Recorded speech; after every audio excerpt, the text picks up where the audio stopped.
everyone, and welcome back to my channel. In today's video, I'm showing you how I interlocked my client's long dreadlocks right in the comfort of her home. I sprayed some water to soften the hair. Locks love moisture.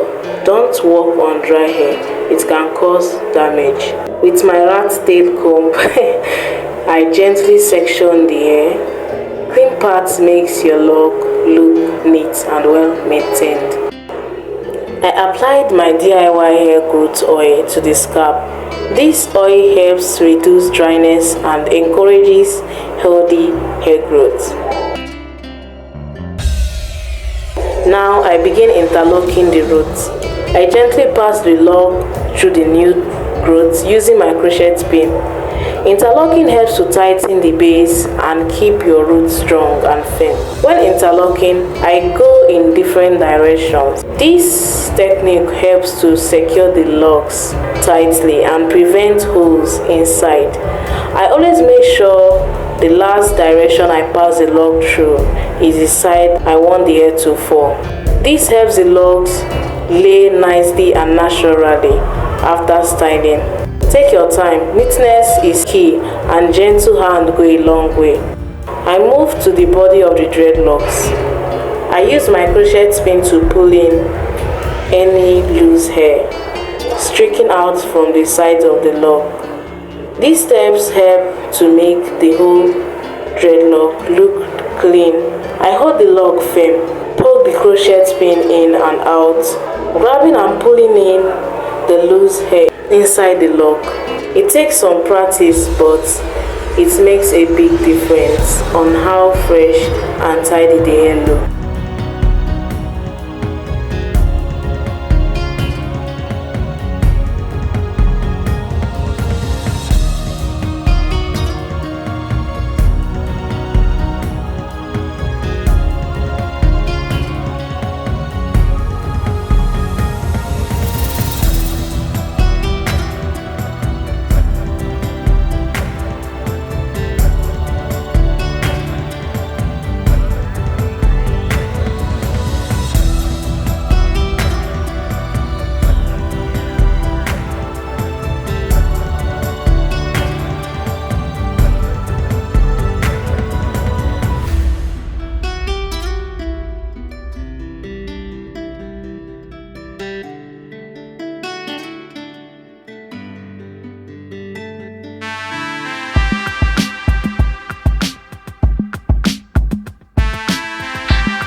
If you are loving this transformation, don't forget to give this video a thumbs up.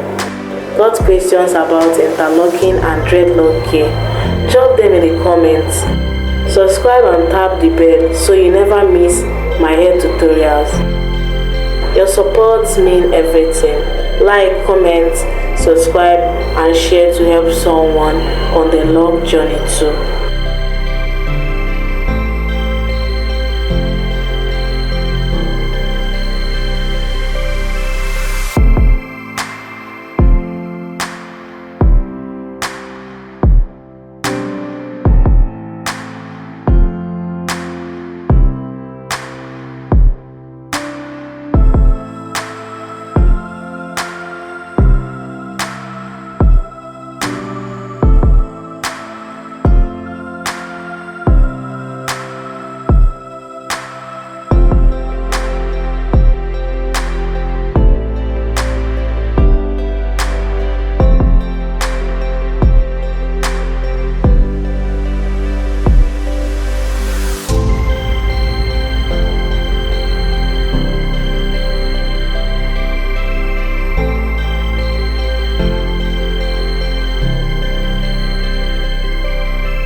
applied mousse to give the hair a fresh shine and reduce frizz. It also helps hold the style in place. Always remember, your dreadlock journey is special. Don't rush it. Stay consistent and be gentle with your hair and trust the process. Thank you so much for watching. Please like, comment and subscribe. I will see you next Sunday by 4:30 p.m. right here on my channel. Stay safe. Bye.